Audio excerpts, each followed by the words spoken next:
Well, this is Yamaguchi-san, a beautiful 28-year-old who just turned 28. She rings a bell, and the sound goes ding-dong. She has very poor social skills, but due to money issues, she has to move into a shared apartment. She doesn't really want to live with another person. People could be such a pain in the butt. But when she saw the face of the man opening the door, her expression was all over the place. She blushed. You never know what. Never mind. A handsome man had opened the door. The man says, "Good night, pretty lady. You must be Yamaguchi-san, the one who called about the open room, right?" "Yes, I am," she says, blushing all over as she thinks to herself. Why the hell is he so hot?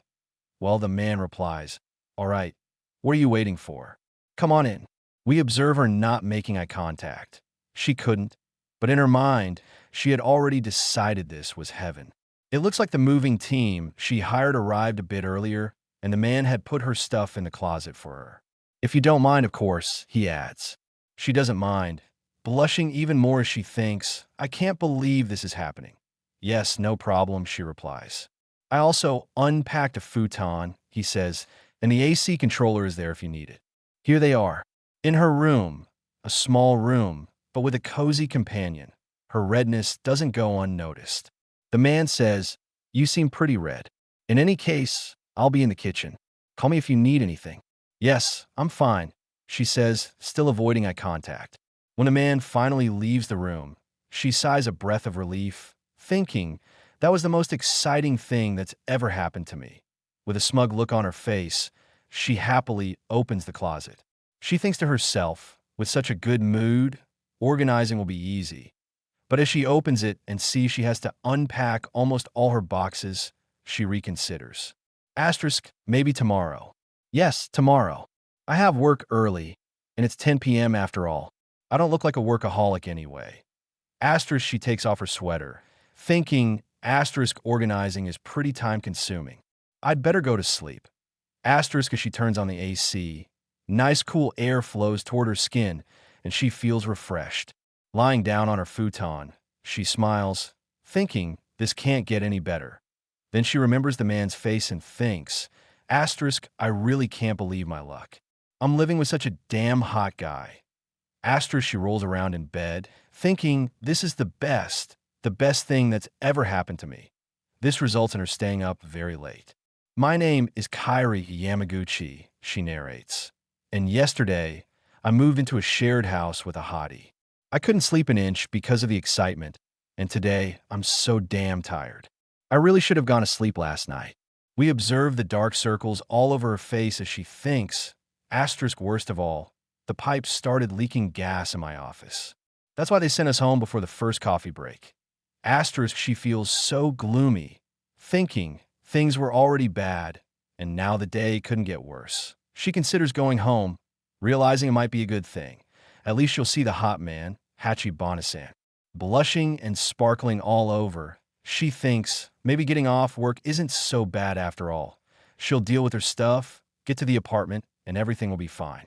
Dancing here and there, she suddenly realizes something. She doesn't know where the house is. She walks along, tired, and ends up getting lost. But then she has a brilliant idea. I can just use my phone to get my location.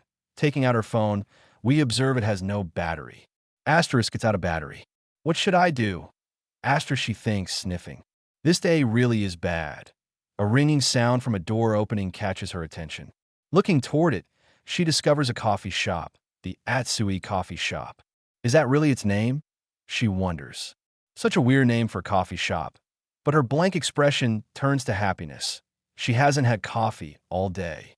Blushing, she thinks, even if my day sucks, even if my life is miserable, coffee always makes things better. Entering the shop, she decides to get one. But first, this is really tight. I'm going to take it off, she thinks, removing her coat. The place has a heater anyway.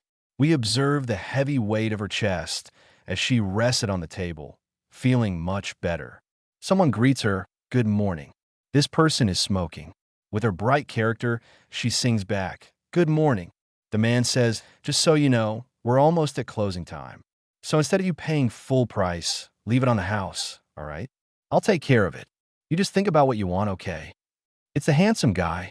Realizing it's Hachibana-san, she looks at him, moving her head all around, blushing, still unable to make eye contact. She screams his name, and he says, "I'm the one and only."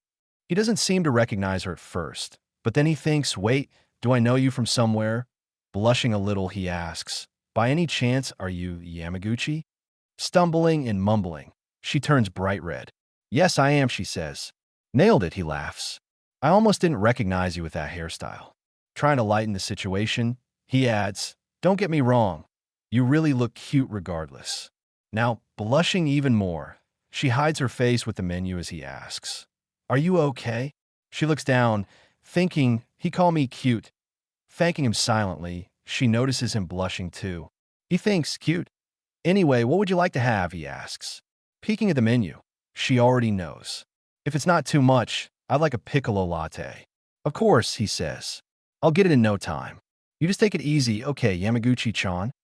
She thinks, how can I ever take it easy when this hot guy is right in front of me?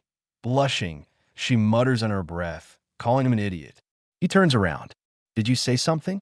Caught off guard, she panics. "He heard me. I guess a little chit-chat won't hurt," he says. "So how'd you find this place?" "I just found it, yeah, by accident. I saw it online and wanted to try it. Totally didn't get lost." "What made you think that?" "No way, it's impossible. I'm a grown woman, you know," she rambles, trying to lie. But he sees through her blushing face instantly. "You got lost, am I right? It's written all over your face." Startled, she thinks, he found me out. "I kind of had a similar experience," he says.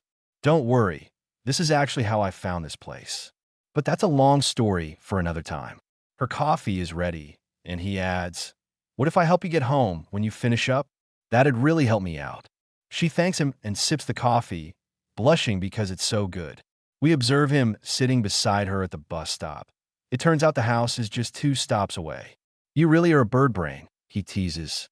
"What?" she says, but inside she thinks, "I'm really happy I got to be with him today." By the way, the author reveals that Hachibana-san owns the coffee shop but prefers working there himself because he enjoys every hour of the job. "What can I say?" he explains. "I'm here from 6 a.m. to 12 a.m. Her name is Kairi Yamaguchi. She's 28 years old, and today she's determined to make Hachibana-san fall for her with a 3-step, foolproof plan she read on 5chan. Good thing her sister gifted her this idea a while ago. Step 1. Wear sexy clothes. They're not really her size, but a smaller size should be alright, she thinks. She looks amazing, or so she thought. The dress tears apart in pieces, leaving her startled and saddened. She wears a shirt over it instead. Step 2. Clean the house. Time to get this house cleaned, she decides. But it's already spotless, clean to the brim. Step 3. Pretend to be asleep. Now that she's done something, she lies on the couch. The man comes in later and notices her asleep, but she's fallen asleep for real. We observe him coming close, thinking, oh, she's asleep. The next morning arrives, and she wakes up, confused but blushing. It seems he carried her to bed because she was so sleepy. Yawning, she vaguely recalls saying, "Please take me to bed." Surrounded by blush-worthy thoughts, she thinks, mission success.